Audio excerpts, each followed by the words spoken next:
Hey, Rob. Hi, Tatiana. I tried to text you this morning, but I don't know if you had a different number. We're going to get started here. Go to view, speaker. Well, welcome everybody. Thanks for being here. My name's John Mudd. I'm the chair of the Midtown South Community Council on Homeless and Housing, and we welcome you all. We got a jam-packed meeting, so we're gonna forego some introductions. So please put your affiliate in next to your name if you would. That would kind of help others to know where you're from and who you are. I'm going to share the agenda right now, and we'll get right to it. Alex, I'm going to give you some control too as well. So if you hear people, and Rob too, in case you want to jump in and help. If you hear the little beep, people wanting to come in. I just heard a beep just now. Yeah. Okay, so both of you are there, and please watch the chat line, and sometimes I get really focused on what's going on with the meeting and speakers and so forth. Anyway, welcome. Our agenda, we're going to just do some preliminary stuff, some housekeeping, that sort of thing.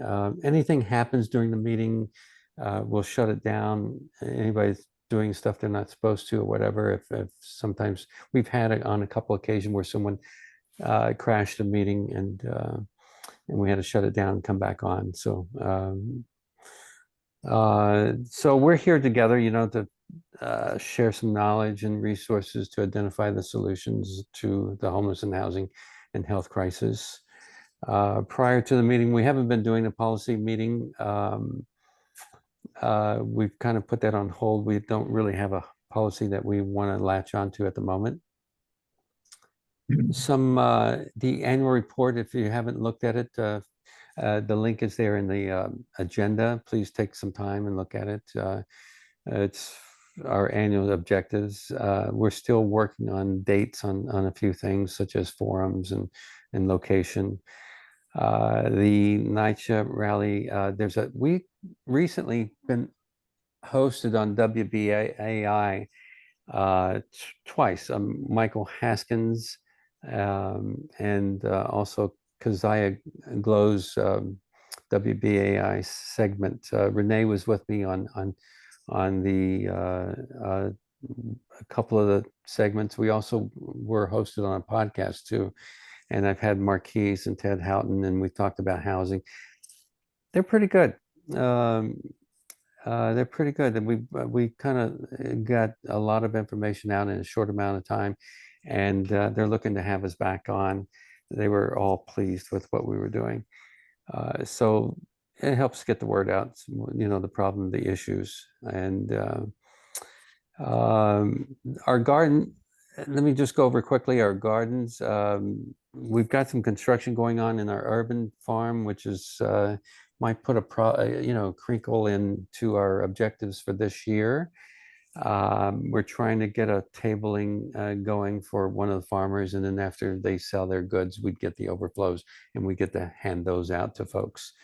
Our upstate farm, we're on track, it looks like, getting the fence in, and our overflows connection as far as picking up some goods, some produce, some organic goods from back home farms is still on track too. Transportation might have some problem with the transportation this year. They have a certain day they go and pick up the goods, and we might have some issues with that. So I'll let you know as they come up, what's resolved, what's not. Let's get to quickly right through the special introductions. Alex, anything on your end, on your activity, what's going on? Yes, the End Warehousing Coalition is putting together a report which will be ready in the next 3 weeks. So next month I will give details on that. But I wanted to bring to everyone's attention a report CSS did last night. It came out around midnight, so it's less than 12 hours old, and it's about New York's property tax system and how it places an undue financial burden on working class renters and neighborhoods with predominantly Black and Hispanic residents, while wealthy homeowners and real estate speculators receive preferential treatment. So if you ever suspected that New York City's property tax code rewards the wrong things and encourages the wrong things, well, it wasn't your imagination. So this report can be found on CSS website, and I'll put the link into the chat right now. And there it is. So in the tax code of New York City, speculators are rewarded while productive land use is penalized. And so my irritation level is already rising just reading that, but I'll be surprised if anybody has read this report because it's less than 12 hours old. Who wrote it? Samuel Stein's colleague, his name is Isaiah Thompson, and another research group think tank. Yeah, it's going to be good. We should have those folks on. You want to reach out to them? Yeah, well, I told Samuel that I am gonna, promote the report, which I just did. Yeah, and I invited him if he wants to. Sure. Yeah, Sam would be great. We like Sam. Cool. Rob, anything on your end? I posted in the chat earlier, the film Beyond the Bridge is coming to New York City, April 16th. It'll be at the School of Visual Arts. It's a film regarding homelessness where 2 filmmakers travel around the country to review cities and municipalities using the Housing First model to reduce homelessness and how they combine with different aspects of people involved in housing and homelessness in these different cities to come together to sort of lessen the numbers or eradicate homelessness. Very successful film. It's gotten a lot of high praise, and the screening is free. It's April 16th, Wednesday at 6 p.m., School of Visual Arts. I'll post the information in the chat again. Cool. And I'll put out a extra notice about that too. And maybe we could, if anybody wants to make a date to go see it, let me know. Okay. It might be fun to do. Anyone else, any new people who's on? We I don't think definitely I've want joined a you. meeting before, John. I can just introduce myself briefly if that's okay. Sure. I was going to say for your agenda, but yeah.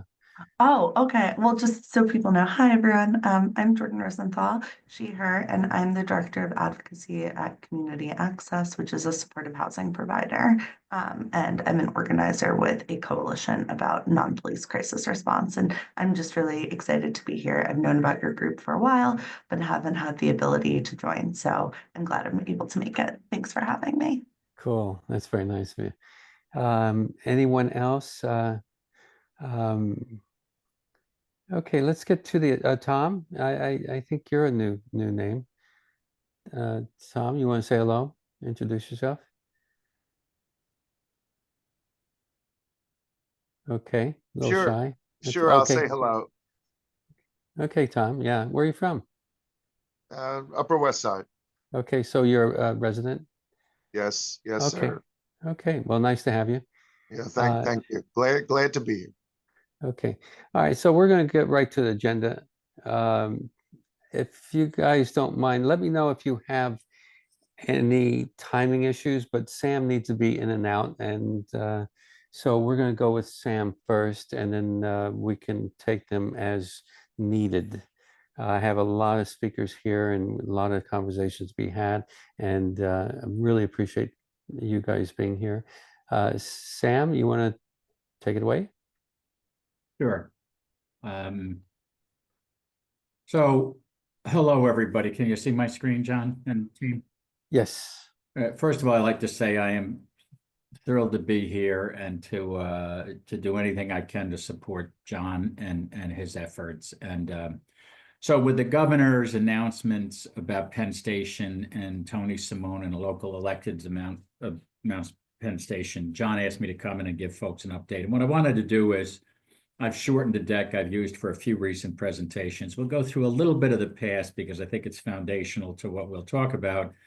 The overall theme, to start with the end in mind, is that we've had some positive developments from the governor and local elected officials to the effect that Block 780, the block immediately to the south of Penn Station, should be off limits for demolition. It doesn't mean they're out of the woods because the railroads may still want to demolish those blocks, but it's really isolated the railroads. And it's definitely in response to a lot of the efforts of this coalition. So for those of you who don't know me, I'm the chairperson of RehinkNYC. I'm also the coordinator of the Empire Station Coalition that has some 15 constituent organizations, including Midtown South.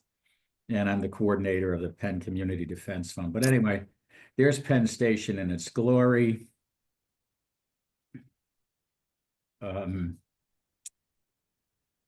There's Penn Station, a night shot that painting was based on. And, you know, we see that from 1963 to present, you would have thought with the demolition of Penn Station and the enactment of the landmarks law, we would stop tearing the neighborhood down, but that doesn't seem to be the case. And you can see there's the Hotel Pennsylvania's down, and those buildings with yellow X's were until recently subject to a double whammy from the GPP of the state and the railroads. Now it looks to be just the railroads that may be after those blocks. What are we talking about? Why are we talking about demolishing a neighborhood in order to improve a transit facility? Richard Ravitch, I think most of you know and respect, said you need a transit plan first, not a trumped up real estate scheme. So we've been advocating for modern operating model called through running, which would make the commuter trains coming through Penn Station run more like the subway. The Bronx, the D train starts up in the Bronx and comes through Midtown and goes way out into Brooklyn. And we think the commuter train should operate the same way with the Long Island Railroad going into New Jersey and the New Jersey Transit trains going out to Long Island.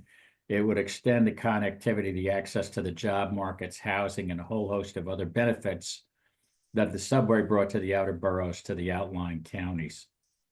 Just simply, terminal station like Grand Central's up top, the trains stop at the station and go back in the opposite direction. Penn Station, for whatever its criticisms are, looks like the diagram below, and the trains come in from New Jersey and go out, mostly go out to Sunnyside, and the trains from Long Island come in and go mostly out to the West Side yards. Just think about it. That's highly inefficient. You have all this big infrastructure, big equipment sitting there doing nothing all day when it could be running through to the other sides of the station. It's the way stations operate in Europe. It's the way they operate in Philadelphia, Toronto, Los Angeles. And at the bottom left, you see the railroads have fought this. They continue to fight it. And even though the governor and local electeds are trying to get Block 780 out of the crosshairs of the GPP, the railroads still have it in mind. And here's kind of the ridiculousness of this all. Before they even decided on what the track plan would be, or even what they would do with the station, they had all these buildings scheduled for demolition. They happen to be some buildings of historic preservation, as you're bent, that are by some of the finest architects in the world. The Hotel Penn was by McKim, Mead and White. The Gimbels building to the right on 6th Avenue was by Daniel Burnham. Any number of these buildings are by absolute trophy architects. This was a clueless idea from the start. The claim is it's needed in order to double New Jersey transit capacity via terminal tracks south of the station. That's just not true. The real estate market didn't cooperate. This was at a rally that what you can't see is various people of coalition were really harassing the governor during this press conference, and she became unglued and committed to allow any architect, any design firm, and any engineer to compete for a position to create a world-class masterpiece at Penn Station. We have not heard much from her since. However, in the fall, all of a sudden, she said, I've met with President Trump. He'd like to see Penn Station be beautiful again. She'd like to see it be beautiful again and as magnificent as the Moynihan. What she really means by that remains to be seen. But at about the same time period, Tony Simone and Eric Botcher have proposed to amend the GPP. They have said, look, we'll have less density. We'll look to have parkland. You'll see they have parkland where the Hotel Pennsylvania was. And block 780, you can see there's nothing on block 780 there. Block 780 is off limits. This is not a perfect proposal, but it actually represents considerable progress. Eminent domain is off the table. To the extent any of these sites are developed, and this is just a concept release, there will be arm's length negotiations with the property owners. It will not be the state coming in and engulfing and devouring. They have upticked the affordable housing and residential component of it. You can see that in the screen up on the left. And they are trying to be responsive to a lot of what we've seen. Now, when they announced this, they, of course, had the unions with them. The unions are desperate for construction work. They don't care whether it's affordable housing, or commercial. But since the commercial market is dead, they're all very happy to see this move towards the residential market. We're still evaluating this, but the fact that eminent domain is off the table and the fact that block 780 are protected and the density is reducing and there is a more serious affordable housing commitment, would be foolish not to be reasonably positive on this, and some of us are sending letters to the government. What's going to happen next? There are 4 proposals aspiring to be a world-class masterpiece at Penn Station. The one on the upper left is by the MTA.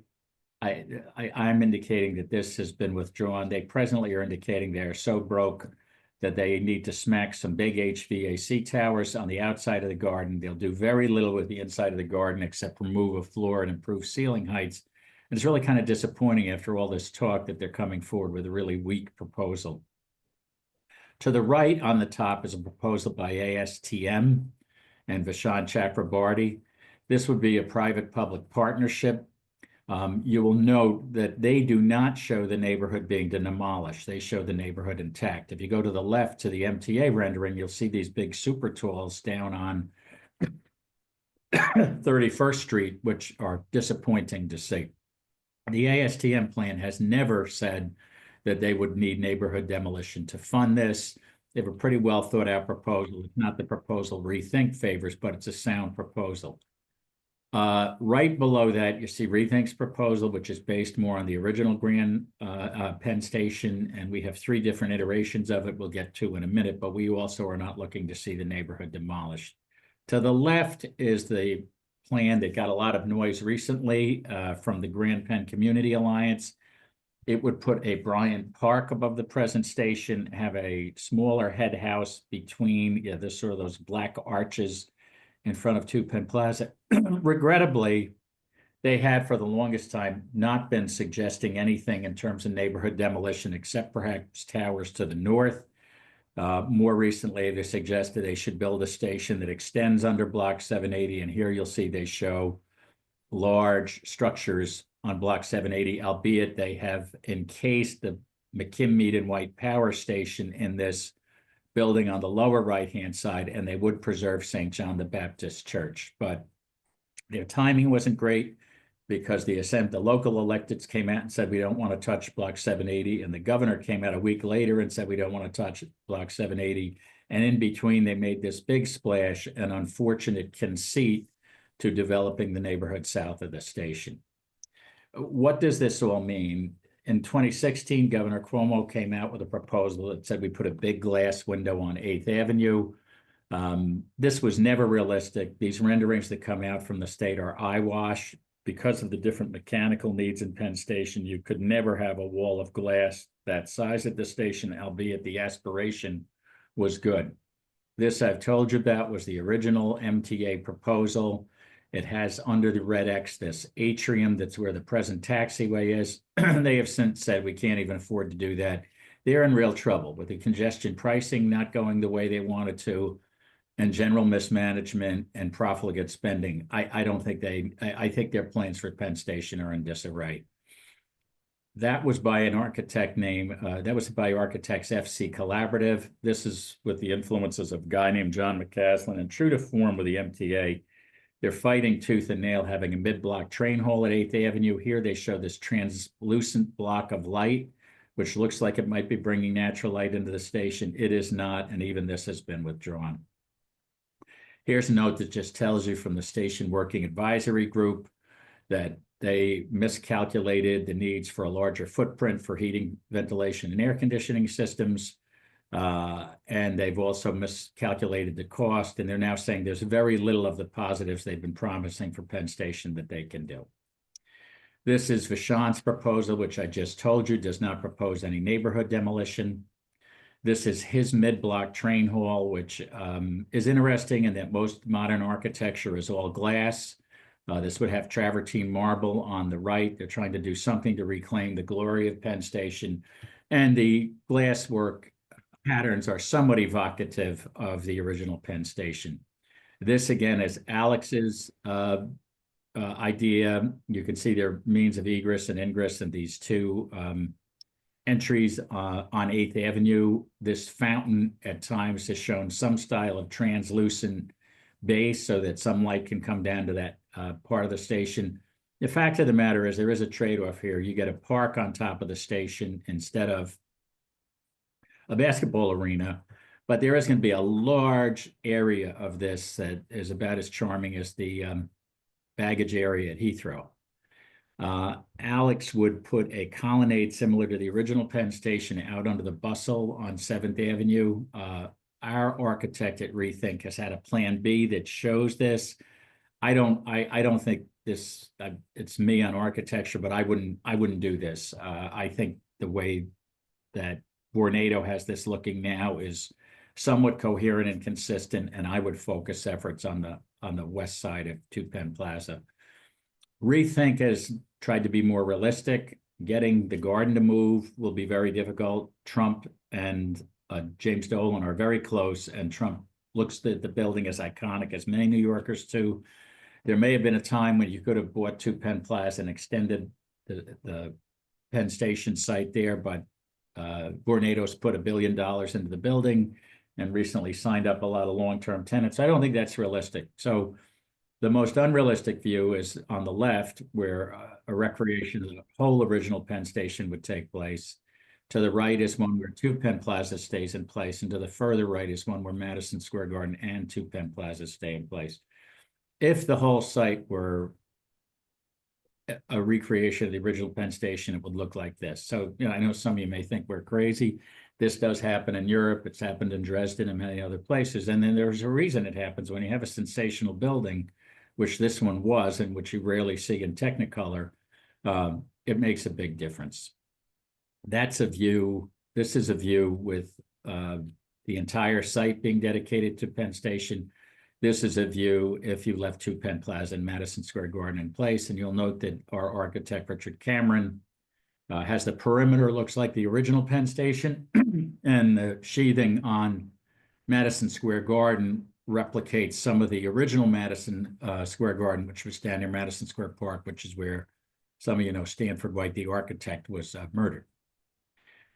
I'm happy to take some questions and answers. The tragedy that Penn Station is doing better, a sky bridge too far. I think we have made progress. I think that Block 780 is looks to have a fighting chance of being preserved. It looks like we will get more housing in the neighborhood. It looks like we will get more affordable housing in the neighborhood, but the ink isn't dry on the promises, and it's a long way from the promises to firm commitments. So are there any questions? I'd be happy to answer. Sam, let's drop this slide and we're finished with the slides, right? I'll do that. Before I do that, let me just do 2 takeaways. We think there needs to be a bona fide independent review of through running. There are 2 FRA grants of $72 million each. The railroads say through running would be too expensive, or it can't provide them the capacity that we need. The reports were commissioned by the railroads for the railroads and say what the railroads want. We think we need to have a report done on behalf of the public. And that day that John and his merry pranksters got the governor to promise an open competition, we feel she needs to do that so we can get to the best Penn Station that we can. Nice, Sam. Appreciate this so John, much. you can just make me stop. Should make me not the host, and it'll go away. Oh, okay. Let's see. Just find it. There you go. Got it. Okay, great. Appreciate that. So do we have any questions from anyone? Anyone want to jump in? I have a question, John. Go right in. Hi, Tam. How are you? Hey, Luana, how are you? Seems like we've been going through this conversation for years already. I wanted to know about there was a conversation about moving, and I was hearing that Dolan was leaning towards moving Penn Station to Hudson Yards. Did you hear any conversation on that? And how would that affect the plan to refurbish Penn Station? Well, look, I want to make clear that if we found the will collectively to move Madison Square Garden, that is the best result. It's a real compromise to have one of the biggest transit hubs in the world squished under there. I have not heard recently anything about moving to Hudson Yards. In fact, the Hudson Yards community has been pretty opposed to that. Now, I haven't spoken to them recently, but when this first came up and we had that as one of 3 locations, they did not like that at all because they had already created and thought they had agreement on a plan with Related about how that neighborhood would be developed. And it's part of why they're so upset that Related's now coming back with this casino idea and futzing around with what we're doing. Mhm. I haven't revisited the idea of, if you had your original plan and the Related plan, would it make sense to put Madison Square Garden over there and accomplish some of the other things you've wanted? I don't think Dolan has any intention of moving it. In the past, he has said he feels that's too far from transportation. I think he's wrong about that. You have the 7, which is right there, that can get Westchester people to Grand Central Terminal very quickly. And you're right on the backside of the Moynihan and the High Line, and you can get into the train station very quickly. So that could be an attractive part. But Eric Botcher was actually pushing for the Hudson Yard site. But when Community Board 4 and types really came out against it, everyone's backed off that. And if they, in response to the casino, were to say maybe Madison Square Garden wouldn't be so bad, we'd certainly be open to that. But I think a lot of this chatter about Dolan wanting to move is not well founded. From anything I'm hearing, he's, particularly perhaps because of his friendship with Trump, he's like, hey, I don't have to move. I don't want to move. I put $1 billion into this building within the past 10 years. Please leave me alone. Mm. So with that being said, in one of your renditions where you there's a rebuilding around Penn Station, I noticed that that the length or the width of the street is changed. How would that rendition work in terms of encapsulating Penn State, Madison Square Garden and going around? How does that work with the block? Well, we would not. So one of the digital renderings make it look like 31st Street is wider than it is. It was Right, It was just so we could get the perspective down the street. We would not change 31st Street at all. And I am told that actually that garden in place, we can fit around or it would be on top of the foundation of the existing Penn Station. So it does get tight at the streets, but it's not removing sidewalk. Now there might, Vornado is increasing the 7th Avenue sidewalk size, and you might do that on 8th Avenue, but you wouldn't be losing sidewalk. If anything, we try to add sidewalk. And in increasing parts of the city, people are doing that for, pedestrian and reasons, and we just don't need to support auto traffic the way we're committed to in the past. Well, that's a segue to another subject, but in one of your renditions, also you had the plan that Batra and Hochul and everyone was in favor of. There were tall towers, like 4 commercial tall towers, and then like 4 residential places that were smaller. And wouldn't that change the environment and the access to sunlight and greenery, so to speak? Yes. those areas if that rendition went through? Yes, it would. They're not as tall as what was going on. And look, the one thing I do want to say is we had Matt from from Tony's office speak to us last week, and that is really a concept release. That is showing everything maxed out and done all at once. I don't know that it would happen this way. I'm not trying to sell that plan. And there are people like John Massengale who have said this is not the plan any neighborhood would support. Our point of view is, look, we're not saying you can never develop a building or never develop a tall building in the neighborhood, but we look to Bryant Park and environs as a better example. They're old buildings. There's a park. There's the public library.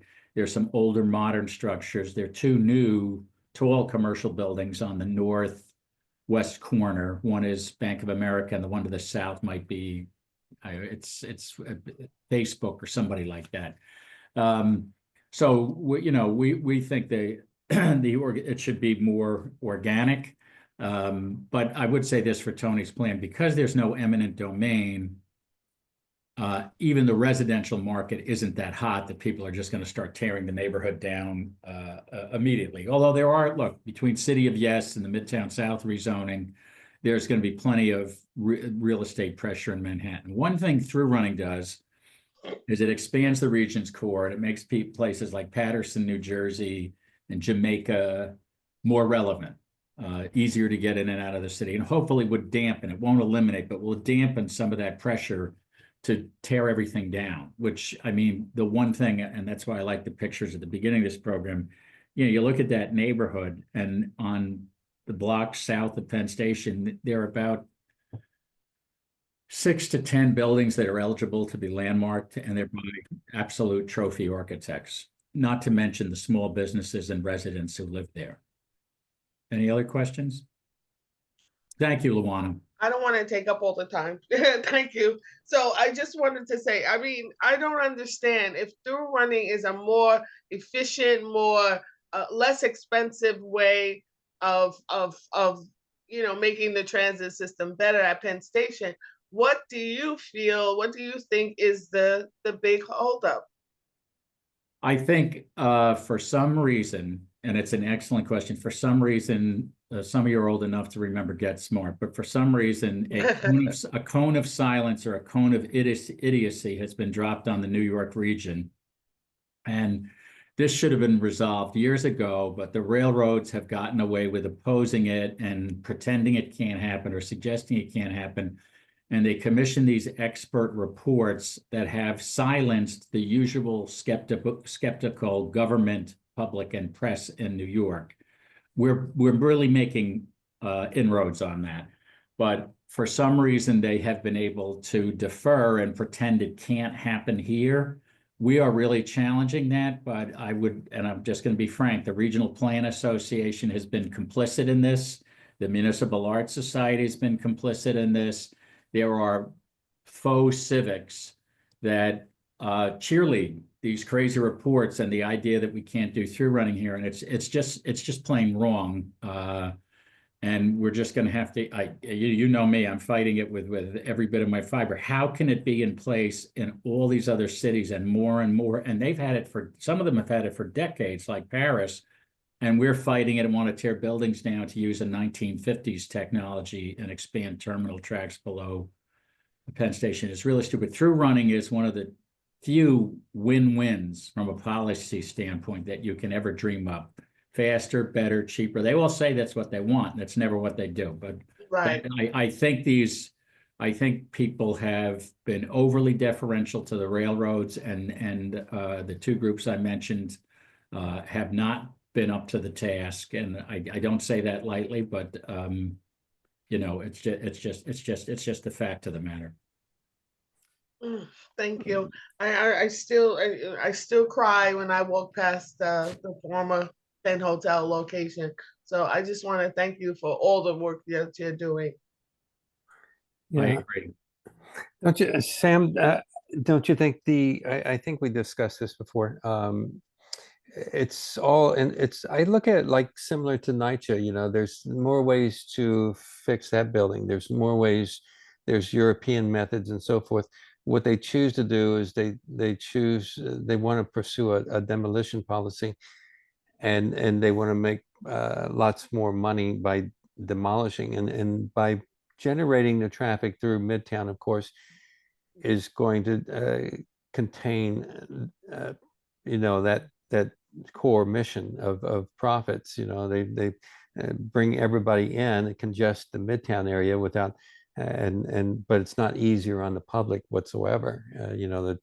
It doesn't change the platforms, it doesn't change our travel, it causes us to switch trains and be huddled into Penn area.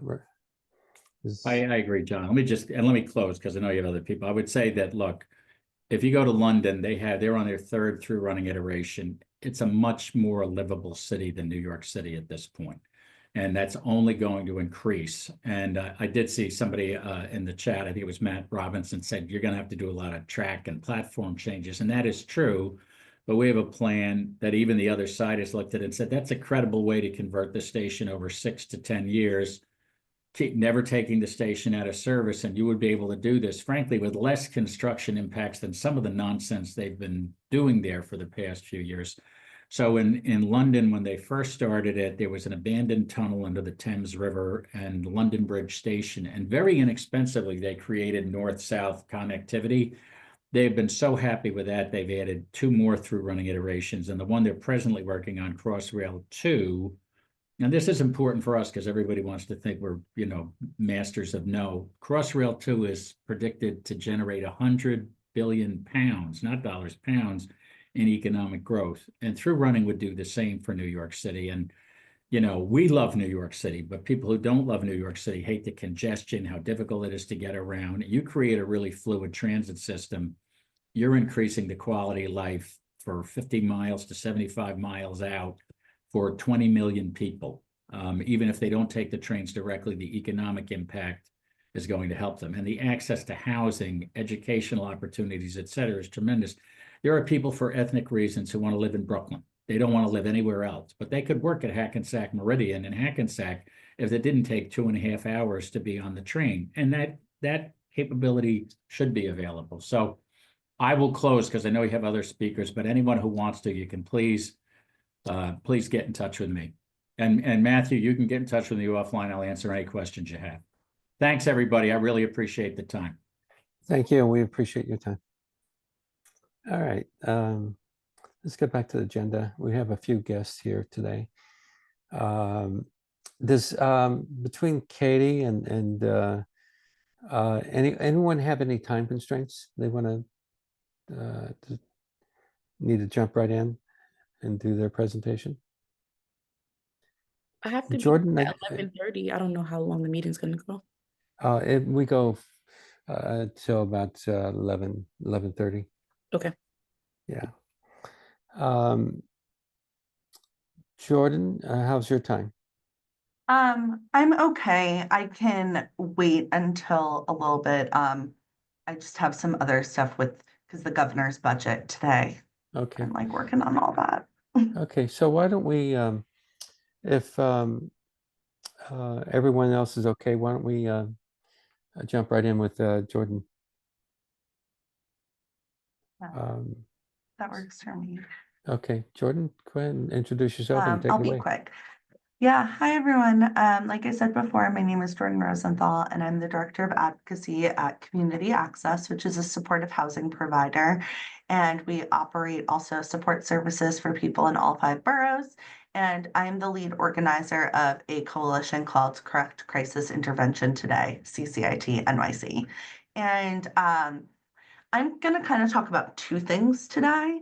I'm going to talk about city and state budget, and specifically how we can create more voluntary-based services that support community members. Because one of the things that I think, and the reason why part of this connects too is, and I was saying the governor's budget, is the governor is really pushing the expansion of involuntary mental health treatment.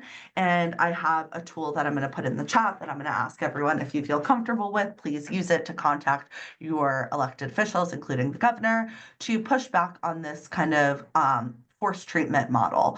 And the reason why I say that is that forced treatment is really a last resort. And by expanding the ability of who can bring people in for forcible commitment and psychiatric evaluation, we are also really criminalizing poverty.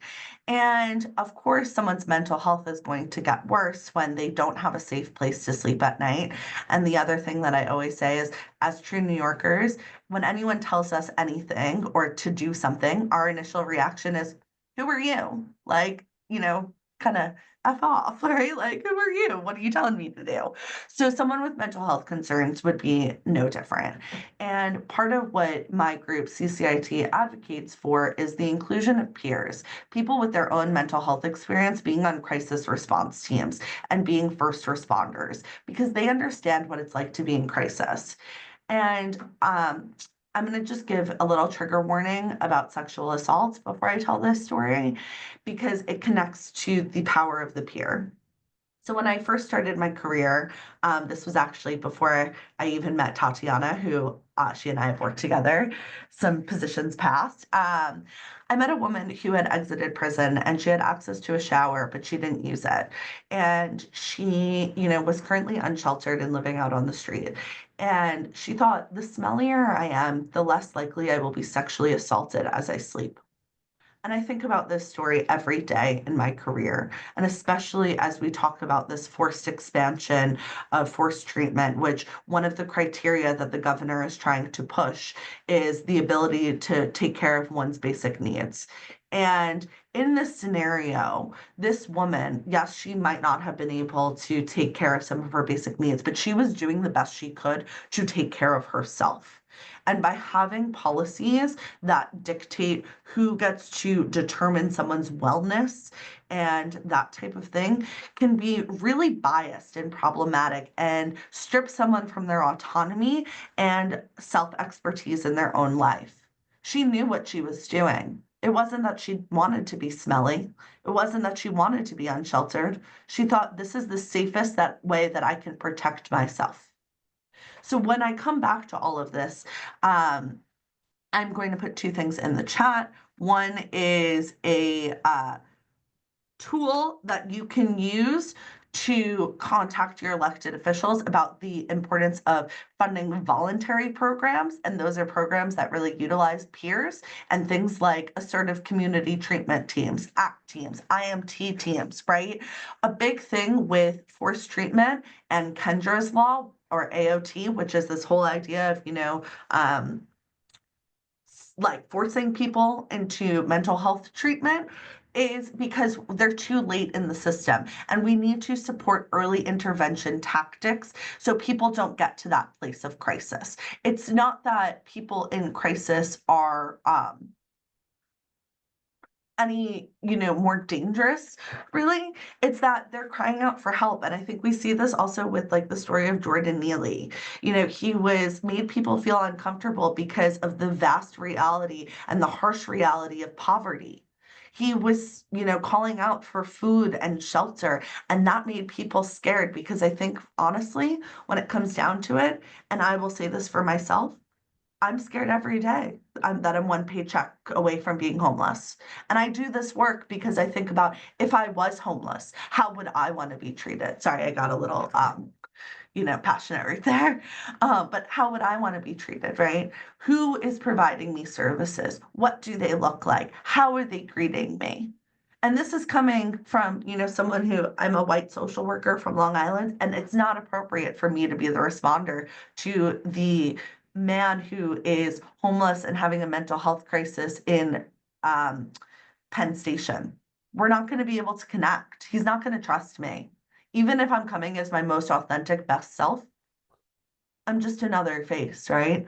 So the power of the peer and the power of voluntary services is that true connection and that authenticity. And to really put it bluntly, have someone feel like someone cares about them, that they're not just pushing them to make it pretty for tourists and taxpayers. So a lot of this work is about ensuring that there are voluntary services and supportive housing for our community members. And if this is something that you're also interested in, on the city level, I put a second link in the chat, which is our sign-on form for CCIT, where our budget ask is much smaller, and we're asking for 4.5 million to have peer responders be added to Be Heard teams, which don't currently operate in your district, I believe.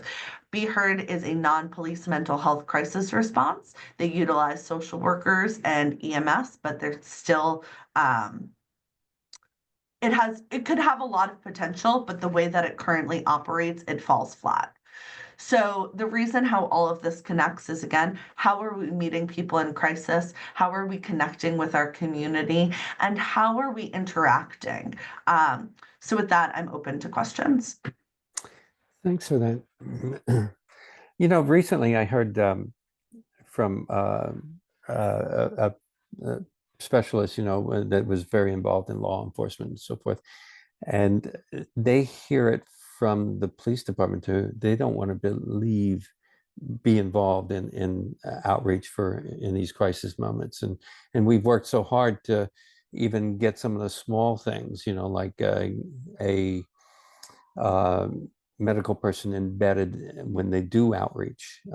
So I'm surprised that we're not making more of a headway on this. Well, I'm not surprised, but we have to fight for every little thing, it seems. And I would say appreciate on you. the state level, sorry, John.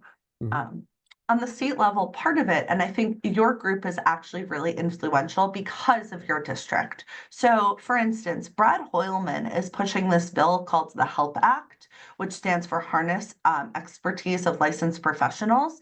And part of the reason he's pushing this is because so many people in your district have been pushed into subway tracks. Unfortunately, when someone was, you know, potentially in crisis, and he got a lot of pushback from community members. And the reason why his bill is inappropriate is his bill expands who is able to bring people in for psychiatric evaluation. And it includes all mental health providers, and that includes licensed marriage and family counselors. If I said before that I, as a social worker, am inappropriate to respond to the person on, you know, in Penn Station, and I clearly have been, you know, I'm doing this work, I'm primed, right? I can't imagine that a licensed family and marriage counselor is going to be able to be supportive in a voluntary, you know, interaction. Yeah, very good point. What do you see? Are you pretty active into just discussing that bill? Have you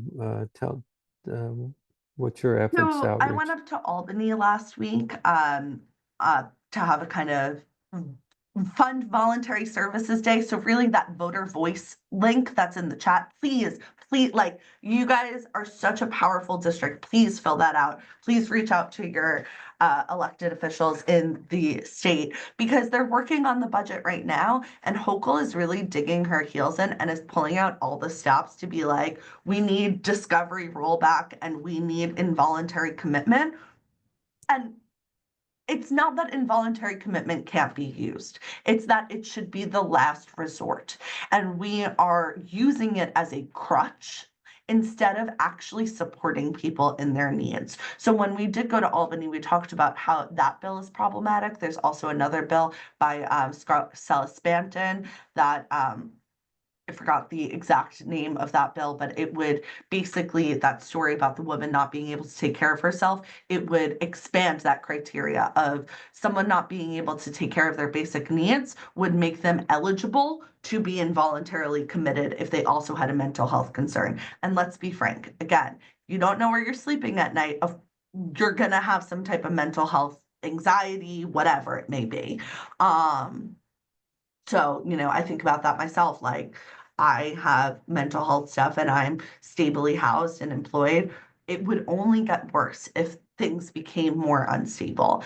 And the other thing that I'll just say really quickly is, regardless of your politics on the federal level, there are very serious implications to these DOGE cuts that we are seeing in our communities that haven't even rolled out yet. And that includes federal grant cuts, federal block grants that are not eliminating, but putting groups like CASES, who run early psychosis intervention groups for young Black men, being like, well, what are we going to do now? we have no funding. Like, we can't just leave them, right? Like, so they're left being like, what's going on? And then same thing is happening with ACT teams. So instead, we're just going to like criminalize our way out of this. Yeah, that's it seems to go in cycles like that where they do. They figure they can arrest the problem away and put it out of sight, out of mind. I have often said that they take these moments and they must, blow it up. And in the overall, look at this, you don't have that many incidents where the people who are in these stressful positions striking out. It's usually they are being attacked. Am I wrong there? No, you're correct. Actually, people with mental health concerns are 11 times more likely to be the victims of violence than the perpetrators. And that is a huge deal. And again, like I said before, someone in crisis, or let me back up a second. For outreach workers and peers who meet people who may be unhoused and have mental health concerns, they know the status of people. And what I mean by that is, again, to the outside eye, anyone who's kind of living out on the street is in crisis because it's so different than our everyday, and we don't want to deal with that harsh reality. And then that added layer of when they actually are in crisis is another fear factor for them. But when you talk to the outreach providers, the peers, the person who's going to that person every day saying, would you like a sandwich? How can I help you? What is your name, right? Who every day, regardless of how they respond, they are there to connect with that person, okay? That person is going to have more success. Like, it's just, that's the way it is. Absolutely. And I'll just say one more thing. If we had a bill to counteract, sometimes stopping a bill, sometimes, and some of these bills go to committees and they just die anyway, but they are kind of threatening, to see this pushed as, as a PR ploy or optics or whatever.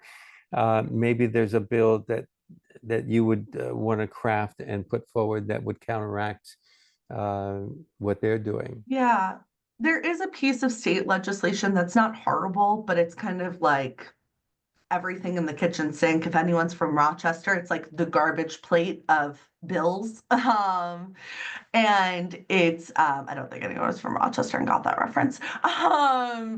But anyway, it's like everything in the kitchen sink, and it's called the Empire State of Mind Bill by Tatiana, do you know her last name? The woman in the, I think she's the state senate. It's like Rauj. I can never say her name.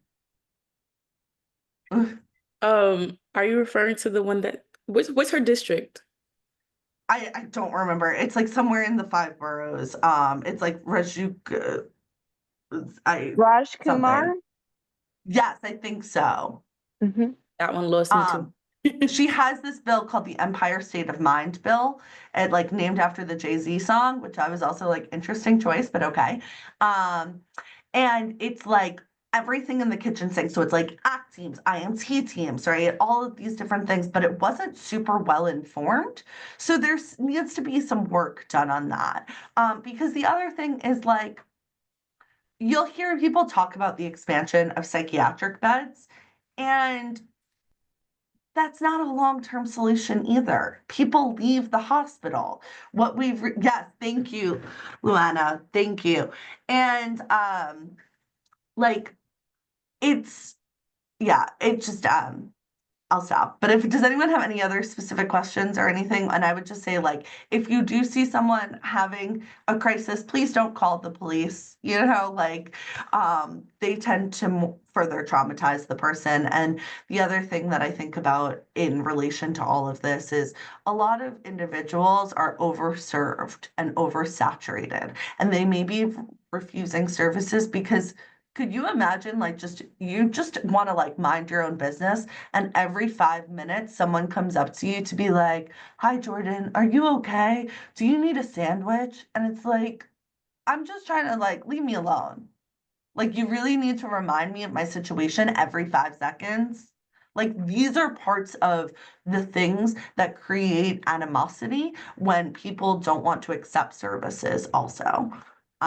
So I'm going to just stop there. But we would really love to have everyone support CCIT's work. And then also, like I said, the state work pushing back against the expansion of involuntary treatment. We need more voluntary services. Yeah, thank you for that. Please reach out with any kind of asks to and postings. Anybody have any questions? John, our timekeeper says we're running behind, but I just want to really quickly say thank you, Jordyn, for your passion, because we need more people with passion in this city for the things that are going on. Really quickly, I know that in Newark, they are criminalizing the homeless and charging and fining them or arresting them for being homeless. So that's how far we've gotten in the care of our homelessness. Here in the city, many of the residences have closed or and been replaced with luxury housing. So where are these people going to go? One of the things that I was thinking of is the incarceration, and maybe Tatiana can further elaborate on this, because involuntary commitment is sort of like incarceration, right? Let's just call it what it is. And most of the time, it's many people of color, right? So it's discrimination and it's labeling as well as in criminalizing homelessness. So when you have many of these shelters, they have to let these people out on the street, right? They can't stay in there all day. They let them out on the street.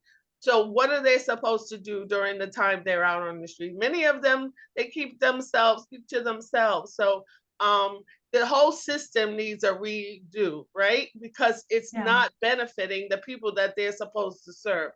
One of the things I wanted to ask you is the criteria for the mental health peers, and do they get compensation? How does that work? Yeah, so I'm going to talk about, I'll do this really quickly, but there are peer specialists that are certified through the state. My organization, Community Access, runs the premier advocacy or premier peer training program called Howie the Harp. It's on 125th Street in Adam Clayton Powell.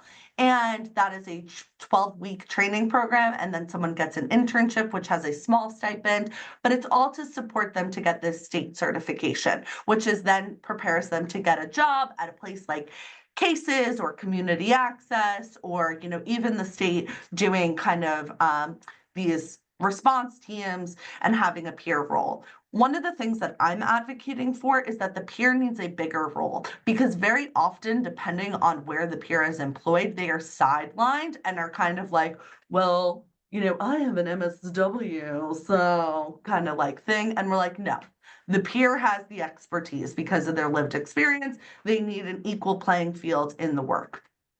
On the city level, trying to get peers added to that crisis response team, that 4.5 million is to ensure competitive compensation. And that type of peer does not exist yet. That would have to be differently certified through the city, because it would be more intensive on de-escalation and crisis work. So it wouldn't be your typical peer. It would be kind of like a health and hospitals type of role type of thing.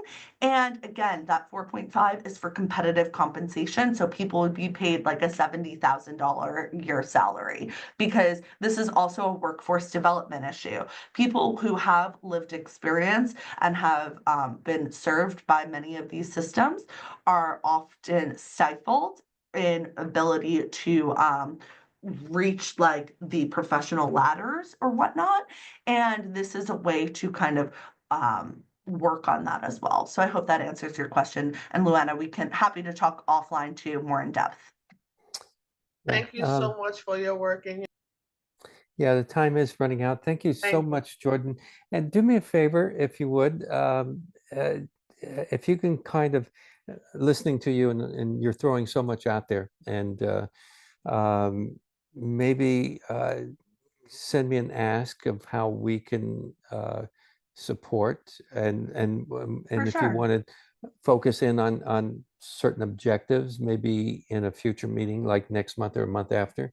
I think we have some room on our next agenda. please do so if you want to come back, and we can kind of focus in on some real objectives and sort of, you know, I think we can work on the city budget together as we have a little bit more time on that. So we can talk about that. But Sounds good. I will jump. I don't want to take up more space. Thank you, John, and everyone in this room so much for listening to my presentation. And regardless of, you know, where you stand, right, we definitely need more voluntary services and just more money into mental health programming at every point of the continuum. And Damu asked is about the physical and mental health in the shelters. Not really. There's like the MICA shelters, but I've heard horrible things about MICA shelters. The other thing I'll just say really quickly is I was given a grant to hold these monthly focus groups, and part of how I know all of this is not only through my work, but I've held so many focus groups with people with lived experience about like, why have you declined services, right? Like, you know, what was your experience like in shelter? And one of the things I've heard time and time again, verbatim, is shelters are another form of prison. Yeah, they're to basically warehousing folks. Yeah. Yeah, I agree very much with that. Thank you again, Jordyn. Thank you, Jordyn. Katie and Jared, I'd like to run out the rest of the meeting with you guys, if you don't mind, if you have the time, and I'll go with Tatiana next. She'll be short. She's been with us before, if that's okay with you guys. Yeah, that's cool, man. Okay, great. Tatiana, why don't you introduce yourself and say hello and take it away. Hi, everyone. John, how much time do I have? I just want to be mindful. You've got about 3 to 5 minutes. Is that good? Is that too short? It's a little short, but I could just do a brief refresher, and then I can share a QR code if people want to give feedback on their own time on their device. Sounds good. Okay.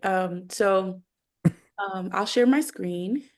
Okay, let me give you some little control here, Tatiana. Request to share.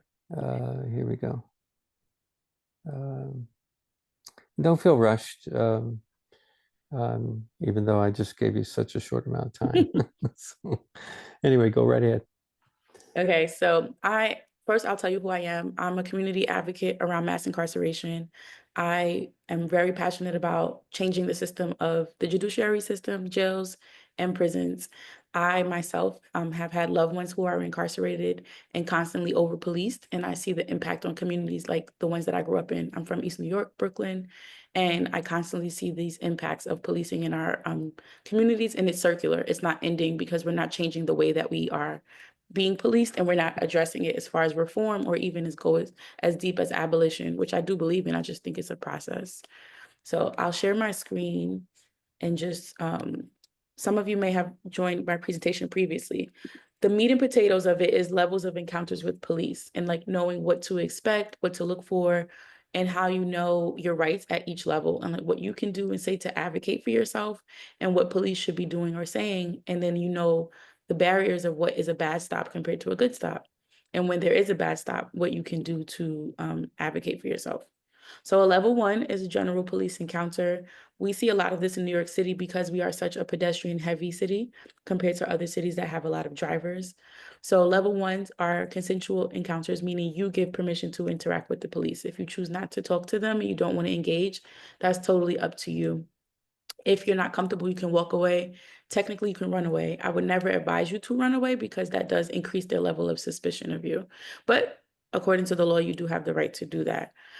At a level 1, they're asking you general questions. They're not accusatory. You're not specifically the goal of why they're investigating you or an area or a situation, but they may be looking for information to help with an investigation. For example, at a level 1, if I approach this group, if all of us were hanging out at Central Park and they came up to us, they could ask all of us the same types of questions because one person is not of pointed suspicion. The difference in a level 2 we'll talk about is when they ask you accusatory questions specifically around you. When they're doing encounters, they're looking for someone that has committed a crime, someone who's going to commit a crime, or evidence of a dangerous weapon. Those are the 3 reasons why police should be interacting with folks to gain information and investigate. At a level 1, they shouldn't be bringing up frisking you, which is a pat down. They shouldn't be bringing up searching you, which is going into your belongings, clothing, or bag. They may ask you to remove your hands from your pockets. That's a measure of safety for them. They're just thinking if you have something dangerous or sharp that you could pull out while you're talking to them and they could be harmed. So the difference between a level 1 and a 2, like I said, is general questions at level 1, specific pointed questions at level 2. So at a level 2, they have to have a reason to think that you are suspicious or behavior is suspicious or there's unusual activity. A big reason why these levels exist and why we talk about this is because stop and frisk in itself was done in a way that they violated people's constitutional rights. It was heavy in the 90s and early 2000s, and particularly Black, Brown, and Latino young men between the ages of 12 all the way to like 24, 25 are the target group still and were at that point as well. But we, as a city, the city was sued, NYPD was sued, and people won, and they sued the city based on these caveats of these different ways that these stop and frisk were happening. So there's street encounters, NYCHA property, and then public buildings as well. So those are the 3 groups. So all of these fall within that category, as well as like the train station. That's something else we talk about at a different day when we have like more time to talk. Level 2, they can ask you for consent to search your belongings, but they should not be doing it without your permission. Everyone knows you have to give consent. If you don't know, I'm telling you now, you have to give consent when they ask you. If you say no, they're not supposed to do it. If they do it, don't try to stop them, but you'll have a case to be able to file a complaint and possibly sue as well. At this level, sorry, I clicked that by mistake. At this level 2, there's more suspicion in their questions. So they're going to ask you, were you specifically at a date, time, and location, or are you involved with this group of people who are suspicious? Are you a person that maybe carries a weapon on you, like things like that? At a level 2, you can still walk away, but it may not be that clear and you're probably unsure. The clarifying question that lets you know if you're at a level 2 rather than a level 3 is you asking, am I being detained? Detained is when you're held, you are not arrested, but you're not free to go. At a level 2, you are free to go, but if they tell you no, you can't go, you have to wait right here, that means you're at a level 3. You also have the right to remain silent at every level of interaction. That's all the way up until arrest. That's when you're in jail and prison. That's when they're stopping you at the first question. They could ask you if the sky is blue. You have the right to remain silent. You never have to talk to police officers. It's always smart, to stay silent because you could say something to place you in a suspicious situation that you didn't do anything wrong in. It's just the matter of they can use anything you say against you, or they can turn your words around, or they can use it as evidence. At a level 3, you're detained. So now in a detained level, they do have more rights than you do for the most part. They can frisk you now. So remember I said a frisk is a pat down. So if they think that you may be armed and dangerous with a weapon, primarily guns, because gun violence is up in New York City, or has been up. The numbers are actually changing recently. So there is a focus on gun violence. So when they frisk you, it will be the outer part of your clothing. If they frisk you and they decide they feel something that looks and feels possibly like a weapon that is a gun, it's usually a description of an L shape, a larger size, a heavier weight, they then can only search that pocket. They shouldn't be doing a full body search at a level 3 just yet, unless they have a emergency situation where there's like a shooting in the area very recently, they heard gunshots and they're checking out people who fit the description very clearly, maybe have suspicious behavior along with that as well. At a level 3, again, you can ask, am I free to go or not? They'll tell you, but they're usually verifying who you are, looking you up, asking you questions, maybe doing the frisk, searching the area. If you're in a vehicle, they may be doing a visible search where they can see, not going into the car just yet. At a level 3 also, you should have your hands removed from your pockets again, like we talked about a level 2 and a 1. And also ID. A lot of people think it's illegal not to have ID. It's not illegal. You actually can walk around with no ID. A lot of us grew up hearing that from our parents. That's not true, but you do have to identify yourself. Officers are supposed to be able to ask your first and last name and your address. I advise people take a picture of your ID, keep it in your phone just in case you forget it, lose your wallet. That happens to all of us. They are not supposed to, they're not supposed to take you in just because you cannot provide ID, but if they can't identify you, they can take you in, and that's their excuse. Like, oh, we don't know who you are. You could have a warrant. You could be somewhere you're not supposed to be. We have to take you in to identify you. Obviously, once you're taken into a precinct, what happens? You get searched. So that's a way that they have been circumventing sometimes, being able to search people when they don't provide ID or identify themselves. So that's really important, especially in our neighborhoods with our youth. And then the last level is a level 4. So level 4 can be an arrest. obviously if they witness a crime or find evidence of a crime or a weapon that's unregistered. If it's also a summons when they give you a ticket. So it doesn't mean you're getting arrested. Everyone knows like jaywalking is a tricky one because they just passed a law last summer for city council to eradicate jaywalking as an illegal summons. But it hasn't gone into effect yet. It's supposed to happen actually this month. So we'll follow that legislation and see what happens there. But small things like spitting, jumping the turnstile, open container, drinking in public, in the parks after dark, using the bathroom in public. And it's hundreds more. They have a list of these summonses. These are a lot of reasons that they've approached people too.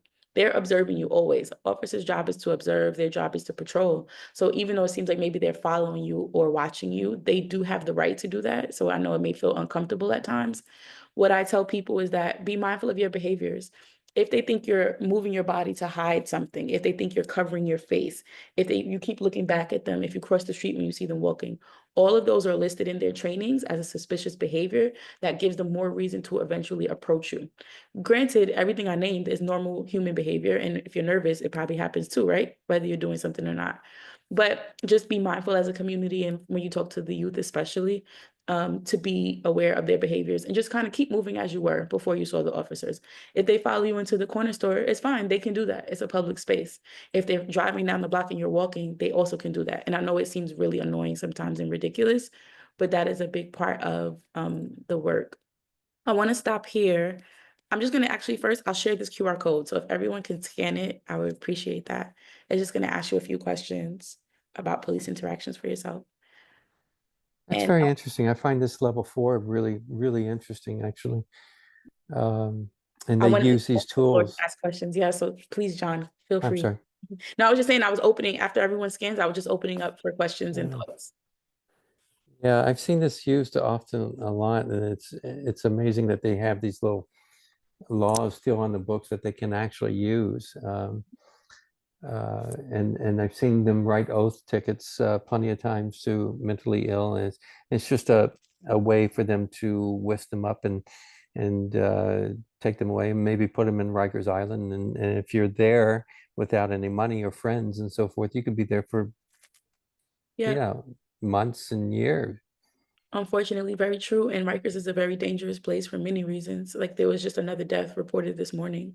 Yeah. So it's horrible to hear that that's being used. Do you have any way of going into understanding those figures, or do you have connections like on data when it comes to Rikers? Yeah, I'm connected with UJC and folks who are doing the Close Rikers campaign. So they follow that data really well. So if you want, I can connect you if you like. Sure. There might be something that we can work with there. And I know they're trying to transition some, make some changes there now. Are you up on those details? Some of it, like briefly. The thing is that this work now is more policing than jails. So it's so detailed and focused. I've been more on the the policing side. I used to be very involved in the jails and prison side and be more, on the money with what's happening currently. But I follow it on a larger scale. But I can definitely, like I said, loop you in with the folks who do it. I have some great organizers that I'm very close with that can provide more insight. That sounds great. Anybody have any questions?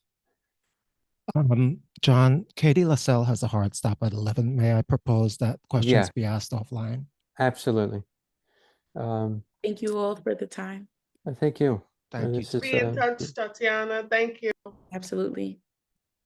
Okay, Katy, I'm sorry, and Jared, I'm sorry, running a little late here, a little jam-packed meeting, but You can have her again. Katy, why don't I'm sorry. So maybe we can have her again where they can spend more time. Katy, why don't you open up and